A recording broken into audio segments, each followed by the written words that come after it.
Mga kapuso, mamaya nga pong alas 10 ng umaga, magpapatuloy yung canvassing ng National Board of Canvassers. Dito po yan sa Manila Hotel, 10th City. At para po ito sa mga boto para sa mga senador at party list groups sa katatapos lamang ng eleksyon 2025. And as of yesterday, nang magsara ang canvassing ng 8:30 ng gabi, ay nasa 58 na po ang Certificates of Canvass o COC na opisyal na na-canvass ng COMELEC out of 175 COCs po yan. No? Gaano kaya karami yung makakanvas naman ng COMELEC ngayong araw at may maipoproklama na bang mga senador, party list groups ang COMELEC? Yan po ang aalamin natin. Kasama natin live ngayong umaga si COMELEC Chairman George Erwin Garcia. Magandang umaga po sa inyo, Chairman. Maraming po salamat sa inyo pong pagpapaunlak sa amin. Una po sa lahat, kukumustahin ko muna ang naging election natin, no? Yung national local elections. Kumusta po yung naging overall na ating assessment dito? Bagamat madaming naging issues naman po, hindi natin maitatanggihan, pero naging successful po yan. Ayaw po natin magbigay ng final na conclusion hanggat hindi tapos ang canvassing. Kasi dapat din maging mabilis ang canvassing kung ganun naging mabilis din yung ating halalan. At dyan po susumatotal na natin kung naging successful ba yung ating eleksyon. Alright, pero parang sa nakikita naman natin, naging maayos naman generally yung election.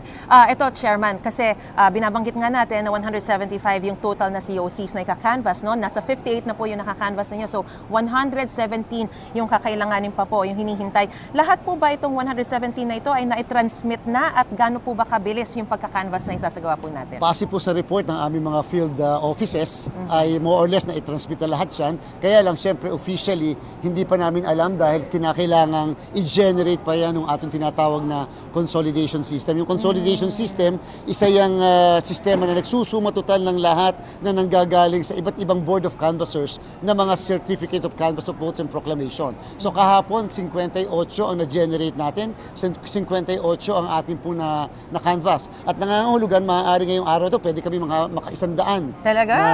And therefore, sabi nga natin kahapon sa mga kasamahan natin, kahit naabutin tayo ng gabi, kinakailangan ma-canvas natin. Alam niyo, first time po ito sa kasaysayan ng ating eleksyon. Sa isang araw lang, 58 kaagad yung na-canvas natin. Dati kasi padalawa-dalawa, tatlo lang. Kaya po inaabot doon ng 2 linggo, 3 linggo ang canvassing natin sa senador at sa party list. And hopefully, matapos natin itong canvassing na ito in just a matter of 5 to 6 days man lang after ng election natin. Pero sir, ano po ba yung difference? Sabi nyo, ngayon, first time, naka-58 kayo, pero sabi mo, posibleng ngayong araw, maka-100 kayo. Ano po ba yung nagpapabagal o yung nagpapabilis? Ano yung mga factors na nagkakos niyan para makapag-canvas kayo na mas marami? Yung automated election kasi talagang nakakapagpabilis siya ng proseso sapagkat kapag alam na kasi ng mga kandidato yung boto, nakita nila kagad nila, hindi naman nila ma-question, hindi sila makapag-oppose. Kasi kahit yung ibang entities, PPCRB, NAMFREL, majority party, minority, media, may sariling result na nakukuha sila mula sa presinto mismo, tinatanggap na kaagad eh. And therefore, yung mga delays, yung mga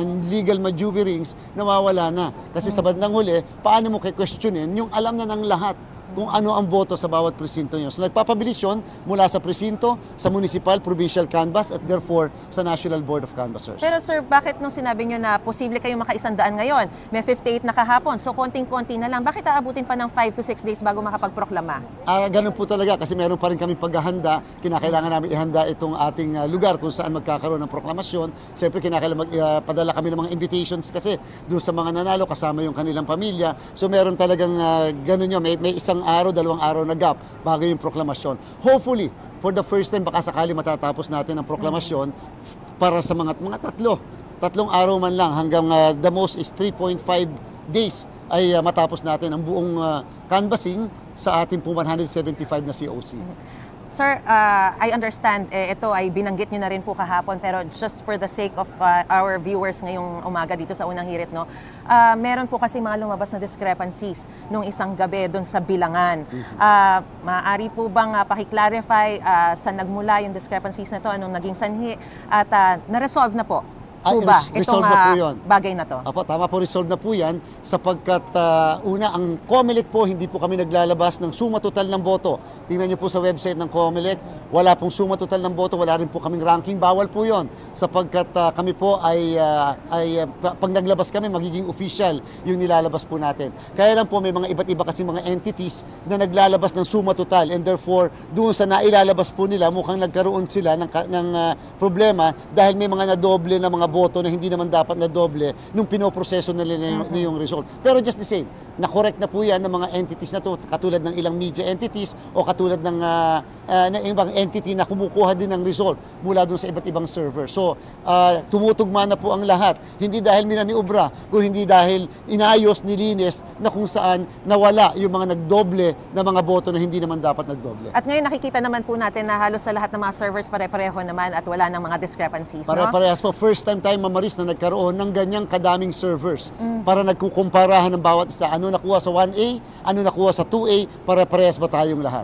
And just for the record, kailan natin inaasahan na makakapagproklama na tayo ng mga senador at kailan naman for party list? Sana nga nitong linggong darating makapagproklama na tayo kahit mauna muna yung senador. Ganun lagi talaga. Inuuna po yung senador, pagkatapos sinusunod yung party list kasi po maliit ang ating venue, hindi po kakasya ang lahat para naman po kahit paano mabigyan din natin ng importansya yung mga nanalo at mga mapoproklama. Alright, maraming salamat po sa impormasyon binigay niyo po sa amin at sa paglilinaw din po doon sa mga katanungan ng ating mga kababayan tungkol sa mga discrepancies na ito. COMELEC Chairman George Erwin Garcia, magandang umaga po sa inyo. Magandang And umaga good po, luck po Maris. sa Maraming pagpapatuloy salamat ng canvassing niyo po ngayong araw. Salamat po. Gusto mo bang mauna sa mga balita? Mag-subscribe na sa GMA Integrated News sa YouTube at tumutok sa unang balita.